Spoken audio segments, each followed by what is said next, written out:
Hey, Essence here, and today we are talking about healing sexual assault trauma. And I'm going to share my number one most important lesson from my experience and my clients' experience around healing sexual trauma. So today we are going to cover what is sexual trauma. I'll share with you my experience and then that number one lesson. Okay. So, I am Essence Turner. I am a spiritual life coach and energy healer, and I help women break through heavy, stuck emotions such as shame, trauma, self hate, unworthiness issues, so that you can embrace self love and embody your most abundant self. Okay.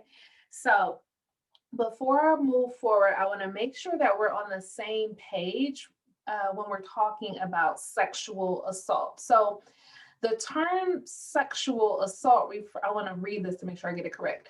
The term sexual assault refers to sexual contact or behavior that occurs without explicit consent of the victim. Some forms of sexual assault include attempted rape, fondling or unwanted sexual touching, forcing a victim to perform sexual acts, penetration of the victim's body, also known as rape.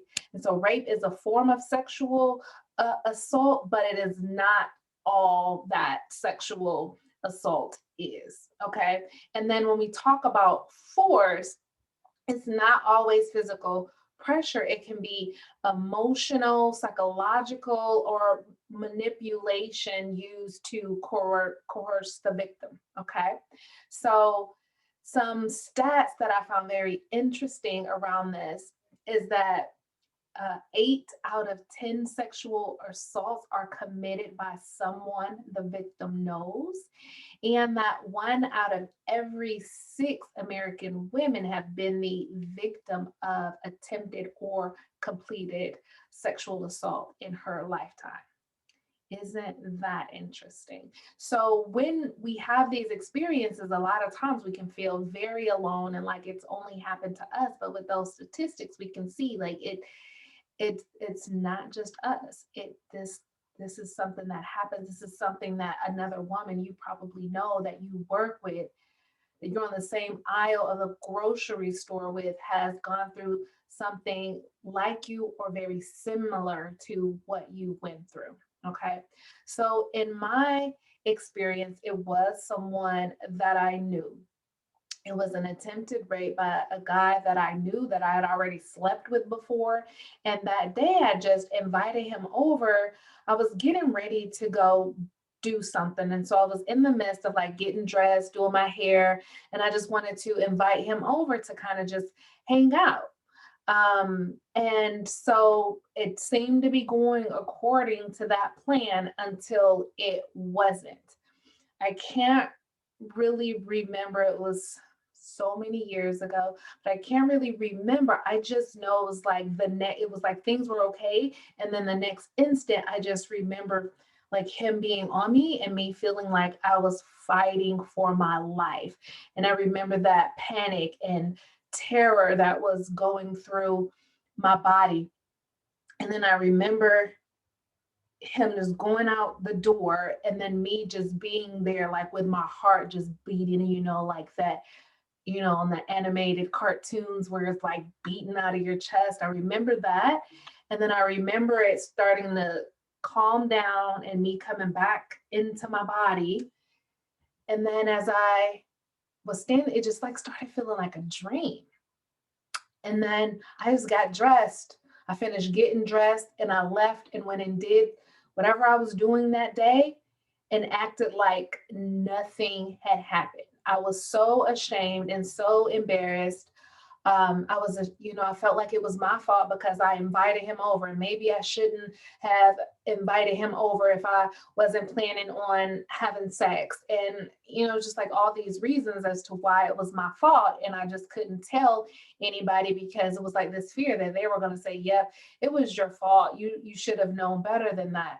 So I literally kept that with me for years without talking about it to anyone. And I still remember when I first brought it back up, it was maybe about 5 or 6 years after it happened.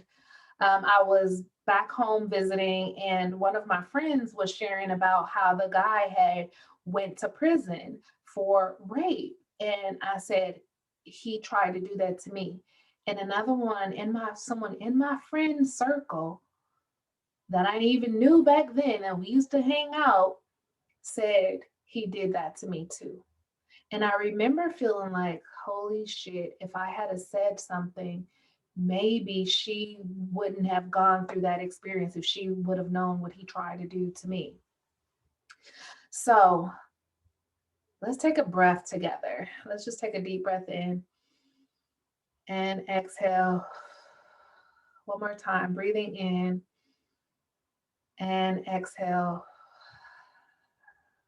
As you know, sometimes when you hear things like that, you kind of stop breathing and constrict. I know I did a little bit.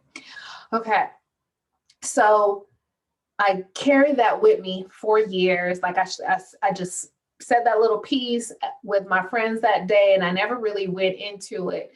And then in 2020, during quarantine, all of a sudden I started having these fears come up around like these visions of somebody just like kidnapping me on my run and like assaulting me.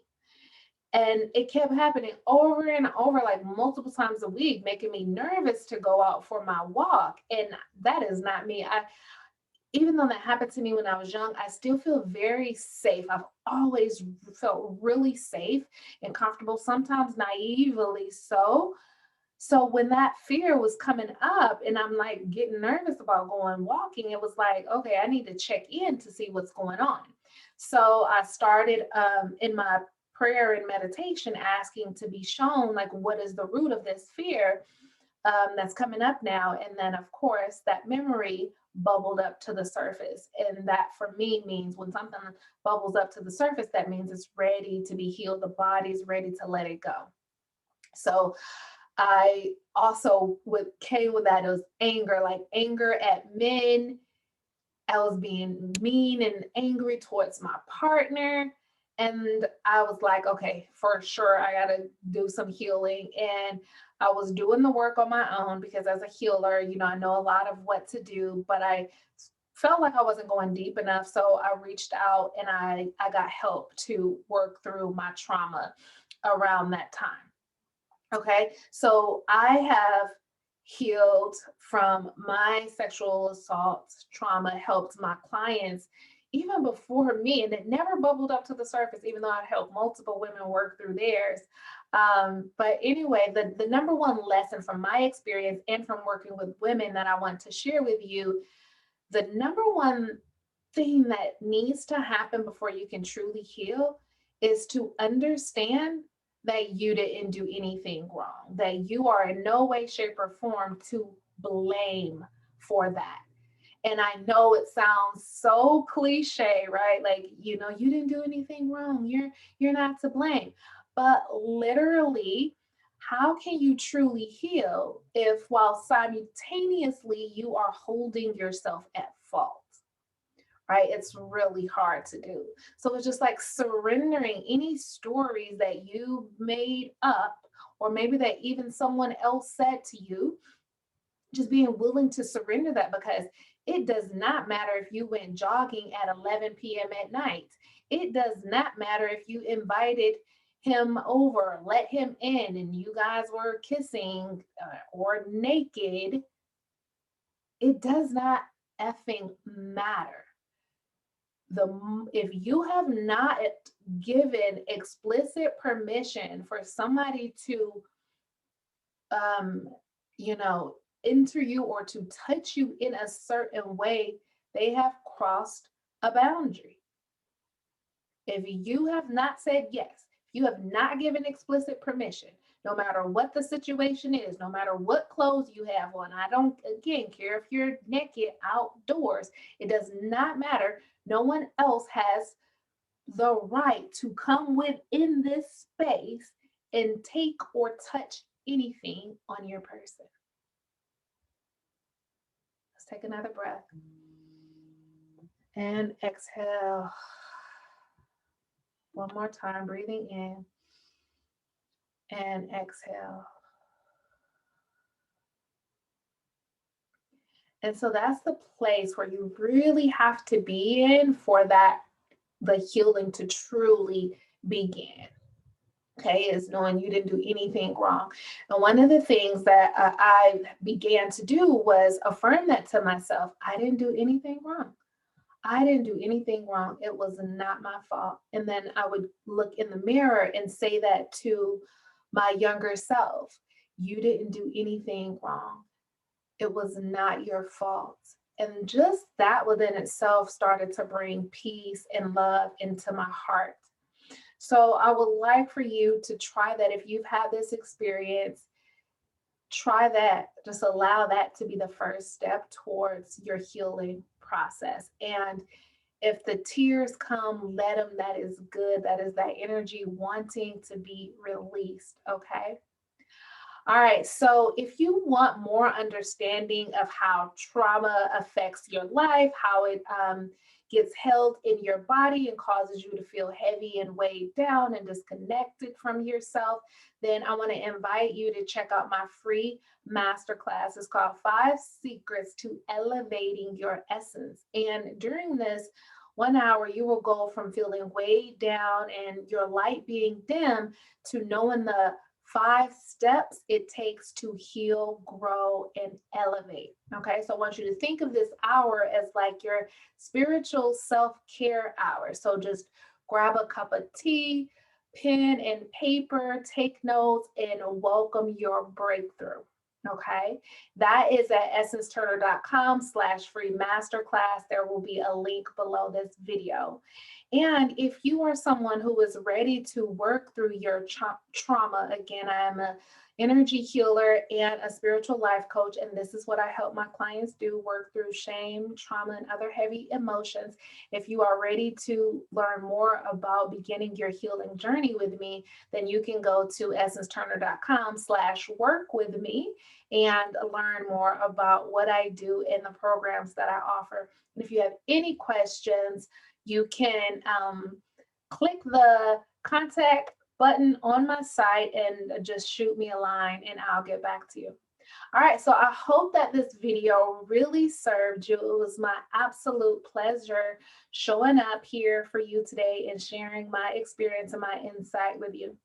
All right, have a wonderful day.